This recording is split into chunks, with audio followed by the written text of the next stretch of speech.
Hello, everybody, and welcome back to Oba's Trending Gist, where we break down the stories that are making waves across Nigeria. Today, we are talking about a bombshell interview that has everyone talking. Peter Obi, the former governor and the former presidential candidate of Labour Party, sat down with Arise News and he did not hold back. The headline alone says it all. Nigeria under Tinubu is a joke. Now, that's a powerful, almost brutal statement coming from a significant political figure.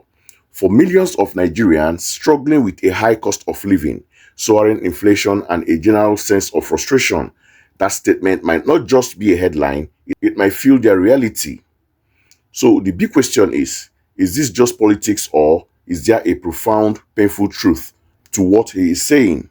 Why would he use such strong words? In this video, we are going to break it down. I'm going to show you a key part of that interview, and then we will analyze the explosive claim he made, what they mean for the country, and the powerful message he is sending. Please stick with me and sit back and watch the video. As far as I'm concerned, with due respect to them, this is a joke. We are driving this vehicle to anarchy. Okay. And we must fix the vehicle, get a competent driver, careful, competent driver that will focus on our destination. The inequality in weight distribution in Nigeria is unacceptable. 350 Nigerians owe AMCON 5.4 trillion. That is about 15 billion each. So that is bad debt. So some of these rich men are just debtors. This is bad debt. Bad debt. Right. If you take 5.4 trillion and share it to our unemployed undergraduates at 1 million, it will be 5.4 million. And I tell you, from my own experience of giving out 1 million, about 60% of them will make it. That's 3.2 million. And they will equally create a job of an additional 3. You have 10 million people employed. That is how economy works. Let's go. Economy doesn't work on giving people money to eat today and then nothing for tomorrow. You are elected to be a resource creator and manager. Creator. I like that. You should create wealth. Right. You should be able to say, what do we do to save money? Yeah. I didn't print money to save the money I told you I saved. Yeah. You don't need to borrow money.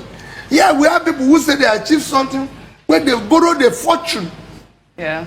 And put the state in a difficulty as they were living and are being celebrated. What is the problem of the country today?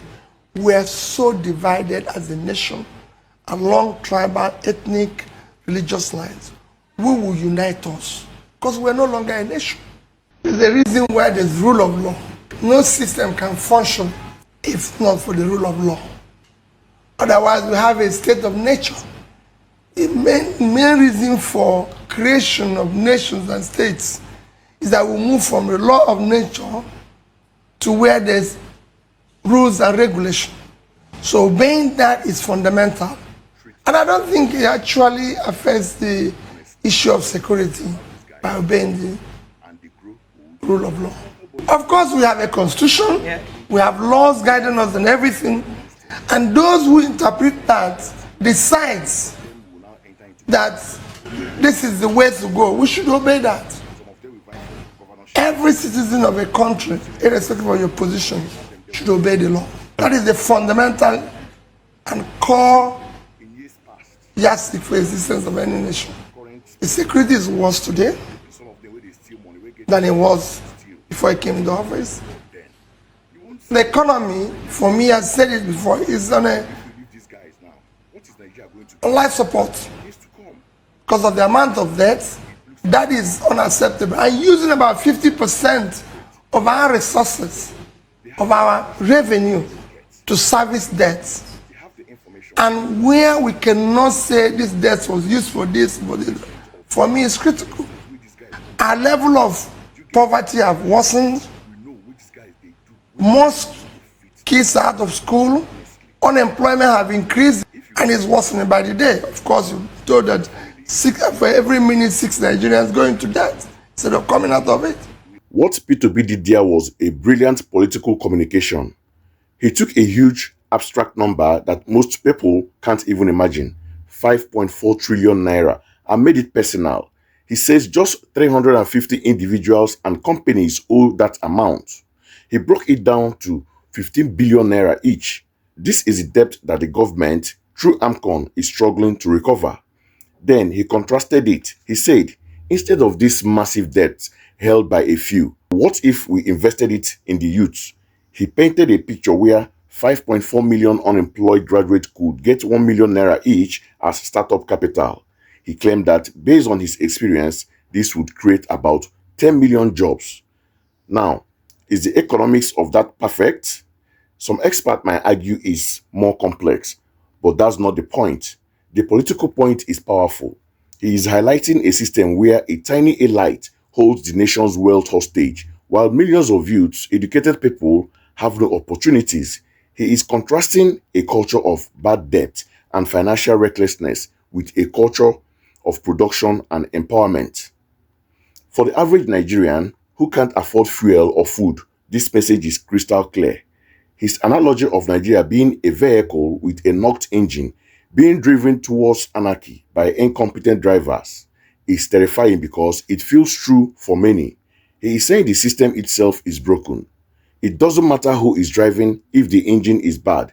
You need to fix the engine, which means fixing the economy, the inequality, the insecurity, the ethnic and religious division, and then find a careful, competent driver to take us to our destination.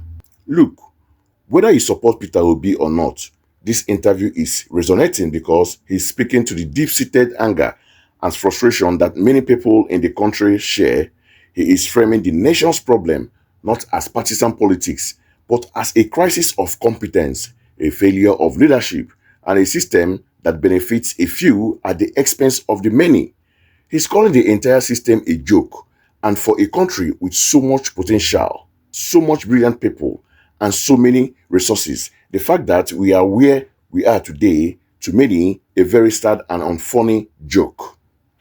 What do you think? Is Peter Obi right? Is Nigeria under this government a joke? Or is he just playing politics? Please let me know what you think in the comments below. Don't forget to like this video, share it so others can join the conversation, and subscribe to Oba's Trending Gist for more analysis on the stories that matters. Thank you for watching.